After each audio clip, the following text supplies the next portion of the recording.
Hello, hello. Welcome to this episode of Let's Get Lit. In this episode, we will be discussing Chapter 3 of the Odyssey. In case you missed our previous episodes, they are all available on YouTube for your listening pleasure. Sit back, relax, and let's continue on our adventure, shall we? It is now the next morning, and Telemachus and his men make it to Pylos. As they arrive, they see hundreds of men at the shore making sacrifices to Apollo with black bulls.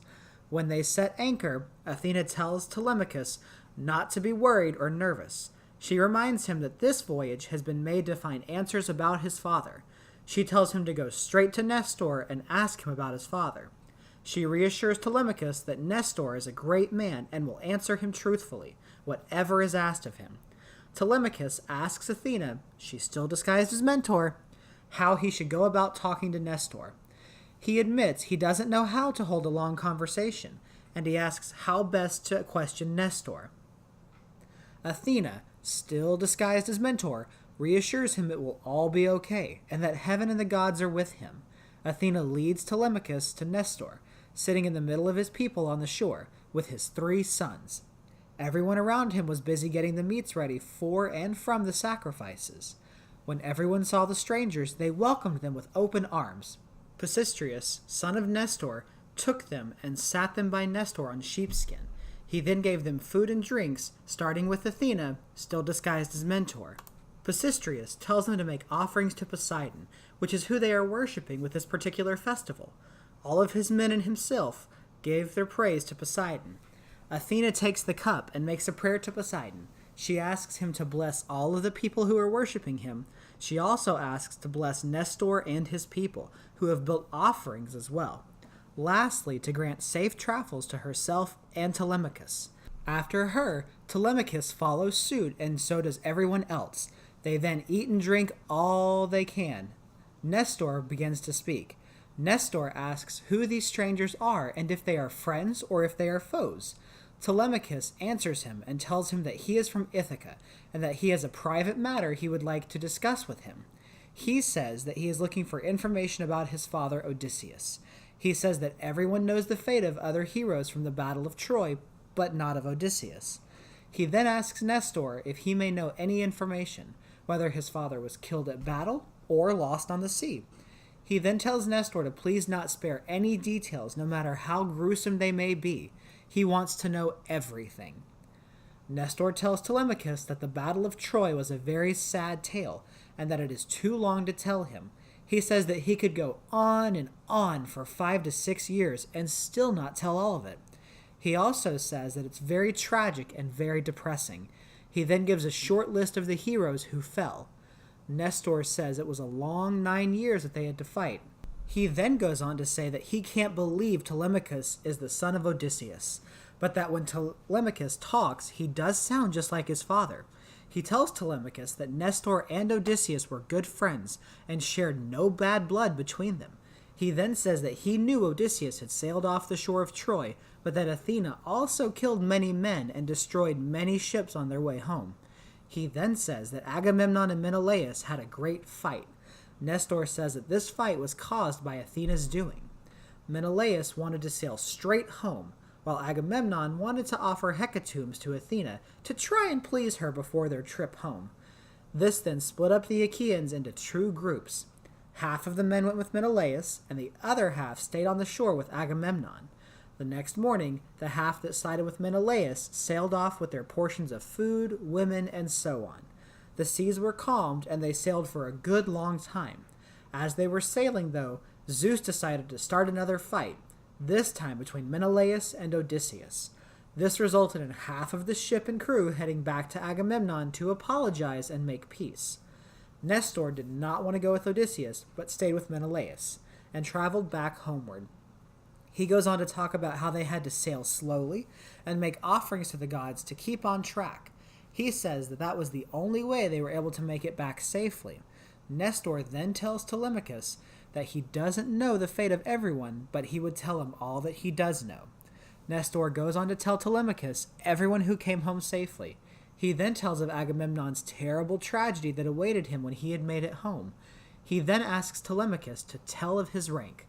Telemachus tells Nestor that he wants to avenge his father and tells Nestor all about the suitors.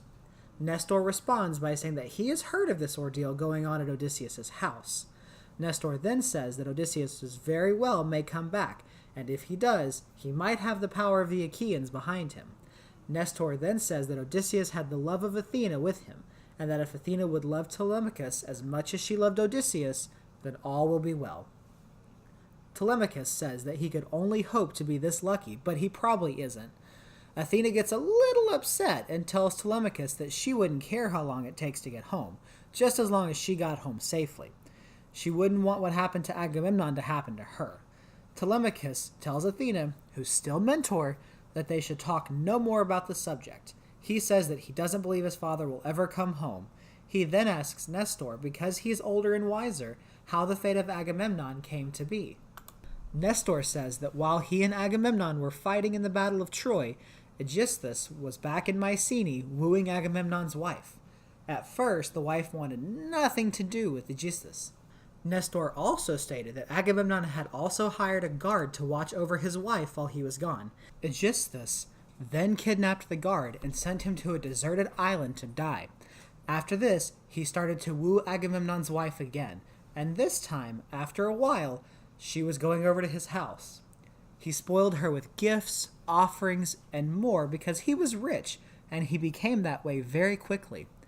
Nestor said that while all of this was happening, him and Menelaus were sailing home. When they had gotten close to home, Apollo killed the ship navigator, and they had to wait and give him a proper burial. After the funeral, they set sail again, but ran into a huge storm. This storm split up all of the ships. Half of them went towards Crete, and the other half to Egypt. Menelaus was part of the half that was sent to Egypt.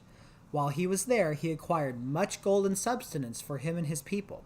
At this time, this is when Aegisthus carried out his plan and killed Agamemnon.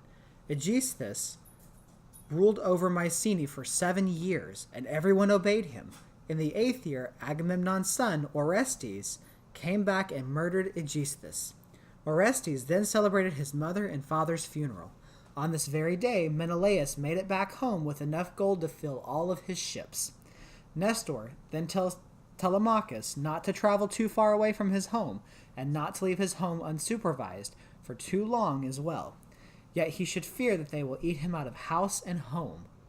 Nestor then reminds him of the damage that they can do. He also says that he should go and visit Menelaus, though. He has traveled a long way and may know more.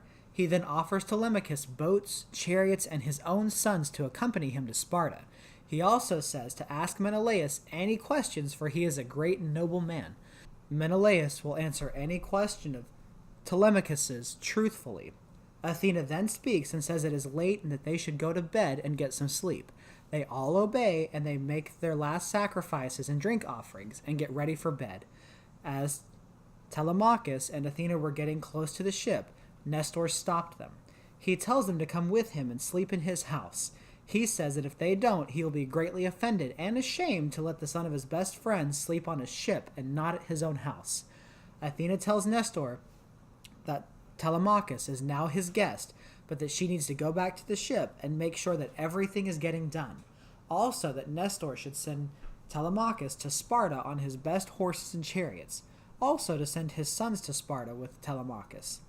Athena then turns into a bird and flies away. Nestor and Telemachus are dumbstruck by what they just witnessed. Nestor then prays to Athena and asks her for her continued support and safekeeping, and in return he will make a great sacrifice to her. He then tells Telemachus that he is lucky to have a guardian of heaven watching over him. Athena hears this prayer of Nestor's and gladly accepts it. They then go to Nestor's house and drink wine while the maids are making their beds. Nestor then puts Telemachus to bed in the same room as his only unmarried son, Pisistratus. Then Nestor goes to bed with his wife. The next morning, everyone wakes up and they all meet in front of the house. Nestor gives out commands to most everyone standing in front of his house. He had some go get the sacrifice for Athena. He sent some others with Telemachus to go down to his ship and get all of the crew members except 2. That way, the 2 could watch over the ship. The other crew members were to come and feast with the family. The rest of the people who were left went to get firewood and seats for everyone else that was returning. Some went to go gather fresh spring water.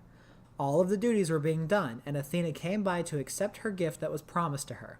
They get the offering set up, prayers are said, and they carry out the sacrifice. They cut up the cow and burn many of the best meats/fats on the fire with wine as part of the sacrifice. After this, they ate and drank their fill. Telemachus takes a bath and gets dressed. Then Nestor tells his sons that they are to put Telemachus's horses to rest and go fetch their best horses from their stables. Nestor then says that Pisistratus was to go with Telemachus on the way to Sparta.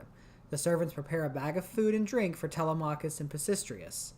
They get everything ready, and then off they went to Sparta. They traveled all day and stopped at Diocles' house, where they spent the night. In the morning, they got up and set off again. This is where Chapter 3 ends. Thank you guys again for listening, and hopefully you're enjoying this podcast series. Please subscribe, share, like, and comment down below. And as always, guys, stay lit.